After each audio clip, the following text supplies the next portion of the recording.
It's something a lot of people probably wonder about. You work hard for decades, right? Hmm. But somehow financial freedom doesn't quite happen for many. Why is that? It's a really common situation, unfortunately, and as we've been looking into this, one core idea keeps surfacing, and it's absolutely fundamental: compound interest. Compound interest. It sounds maybe a bit technical, but it's crucial for actually building wealth over time, isn't it? It really is. It's the engine. Albert Einstein supposedly called it the eighth wonder of the world. Oh, yeah, I've heard that quote. Right. He said something like, "He who understands it earns it. He who doesn't pays it."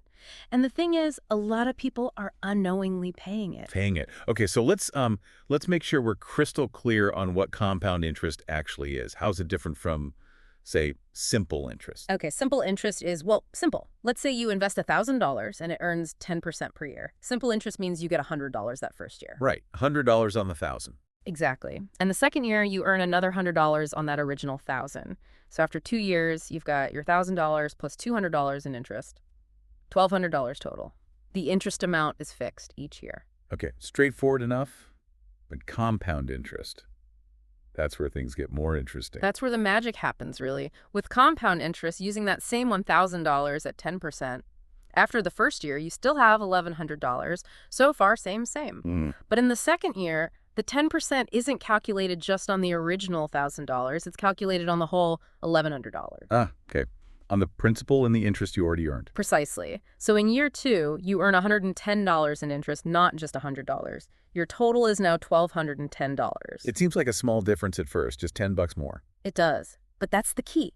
Your interest is now earning its own interest. It starts small, but it builds on itself. It accelerates, like a snowball rolling downhill. That's the perfect analogy. Each year, the interest gets added to the pile, making the pile bigger. Then the next year's interest is calculated on that bigger pile. So the amount of interest you earn each year starts to grow, and over time, it grows faster and faster. Okay, I think a story might help really drive this home. Let's talk about those two friends, Jake and Eric, both starting out around age 25. Yeah, this is a classic way to illustrate the power of time with compound interest. What's the setup?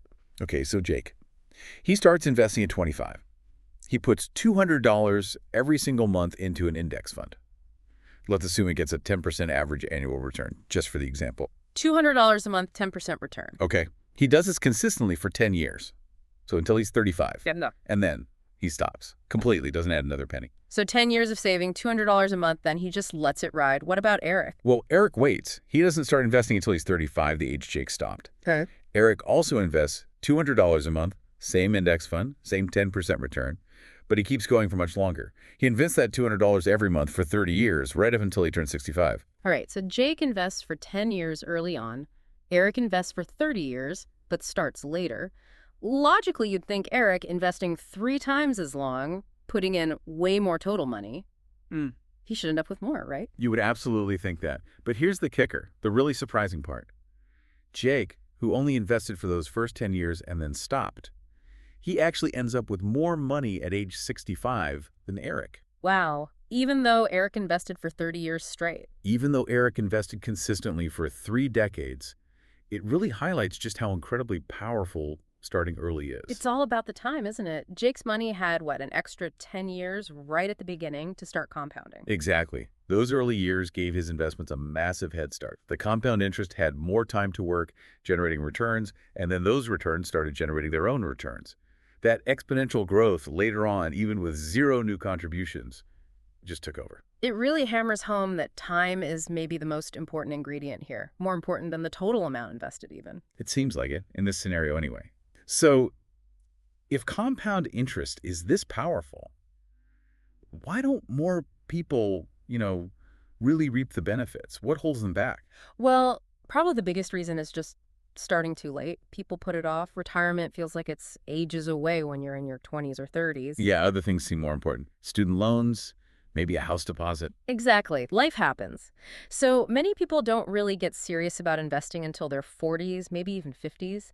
And by then, you've lost decades of that crucial compounding time. That lost time is irreplaceable. What else? Another huge factor is emotional reactions, specifically how people react when the market inevitably goes down. Oh, panic selling. Panic selling, yeah. People see their balances drop, they get scared, and they pull their money out, So- often near the bottom. Which locks in the loss. It locks in the loss, and it completely halts the compounding process. You can't compound if the money isn't invested. You need that consistency, riding out the ups and the downs. Volatility is just part of the deal with long-term investing. So staying invested, even when it feels scary, is key to letting that compounding work. Absolutely. And then there's the flip side of the coin.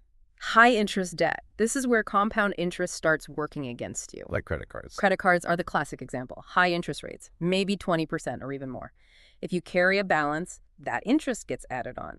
The next month, you're paying interest on the original debt plus the interest. It compounds against you, making the debt grow really fast. Same goes for, payday loans or some personal loans. So while you might be trying to get maybe 10% growth on your investments, you could be paying 20% or more on debt. The debt's compounding faster against you than your investments are compounding for you. Exactly right. It's like trying to run up an escalator that's going down faster. You're working hard, but potentially going backwards. That debt drag is massive. Okay, so starting late, emotional decisions, high interest debt, those are practical hurdles. Is there a psychological element too? Oh, definitely. I think there's a fundamental mismatch between how compound interest works and, well, how our brains often work. How so? We tend to like instant gratification, right? We want results now. But compound interest is, well, it's slow and kind of boring at the beginning. Yeah, those first few years, the growth isn't exactly dramatic. It doesn't feel like much is happening. Exactly. It takes real patience and discipline to stick with it when the initial returns seem tiny. Building wealth this way isn't a sprint, it's a marathon. It requires delaying gratification, staying consistent for years, even decades. So it demands a mindset shift, away from quick wins towards long-term accumulation. Precisely. That ability to stay the course, to be patient and disciplined, even when the early results are underwhelming. That's often what separates people who successfully build wealth through compounding from those who don't quite get there. You have to trust the process, even when it feels slow initially, knowing that the real power kicks in down the road. Right. So for someone listening right now, maybe feeling a bit behind or just unsure how to even start harnessing this, what are some practical, actionable steps they could take, like today or this week? The absolute number one thing, just start now. Don't wait for the perfect time or until you have a huge amount to invest. Start small, but start now. Exactly. Like we saw with Jake and Eric, when you start is incredibly important. Even small amounts invested early have decades to grow. Time is your biggest ally here, so get it working for you as soon as possible. The amount is less critical than just getting the process going. Okay, step one, start now, no matter how small. What's next? Step 2, choose the right places for your money to grow. A standard savings account just won't cut it. The interest rates are usually too low to really get compounding going meaningfully. So where should people look? You need to consider investment vehicles with better long-term growth potential. Things like low-cost index funds are often a great starting point for many people. Like ones that track the whole market, say the S&P 500 or a total stock market index. You sometimes hear tickers like VOO or VTI mentioned. Exactly. Those kinds of funds give you broad diversification, they track overall market performance, and they usually have very low fees. Over the long term, like 10, 20 years or more, the market historically provides the kind of returns that let compound interest really shine. Depending on your situation, tax-advantaged accounts like Roth IRAs can also be really beneficial. So find investment vehicles designed for long-term growth, like index funds. Good. Got it. What else? Make it automatic. Set up regular automatic contributions from your checking account to your investment account. Every payday, maybe every month. Take the decision-making out of it each time. Precisely. Automating it removes the need for willpower. It just happens. It builds consistency, which is crucial. It turns investing into a habit, not a chore you have to remember. Automate consistency. Good tip. Anything else? Yes. Once the money is in there, try your absolute best to leave it alone. Don't withdraw it. Protect the snowball. Protect the snowball. Every time you take money out, especially early on, you seriously dent the compounding process. You shrink the base that future returns will be calculated on. Resist that temptation to raid your investments unless it's a true emergency. Let it grow undisturbed. Okay, start now. Choose growth-oriented investments like index funds, automate contributions, and don't touch it. That sounds like a solid plan. Oh wait, what about the debt thing? Right. Absolutely critical. Address high interest debt. Like we said, that stuff works directly against you. If you have credit card debt at 20%, it makes very little sense to focus on investing for a potential 10% return. The math just doesn't work out. It doesn't. You need to prioritize getting rid of that high interest debt, make a plan, tackle it aggressively. Paying off high interest debt is like getting a guaranteed high return on your money. It frees up cash flow and stops compound interest from working against you.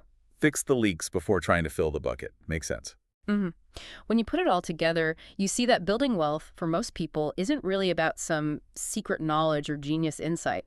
It's often about understanding this one powerful principle, compound interest, and then acting on it consistently. So it boils down to the math, plus time, plus consistent action. And starting early gives you the biggest advantage with the time factor. That's the core of it, really. It favors patience, discipline, and starting sooner rather than later. So maybe the question for you listening is, are you going to keep sort of hoping things improve financially on their own?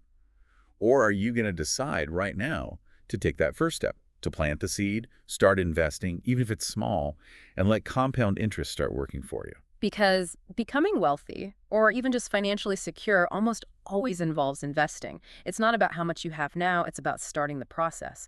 Plant that seed. Let time and compound interest do the heavy lifting over the long haul. Something to really think about regarding your own financial habits and your future.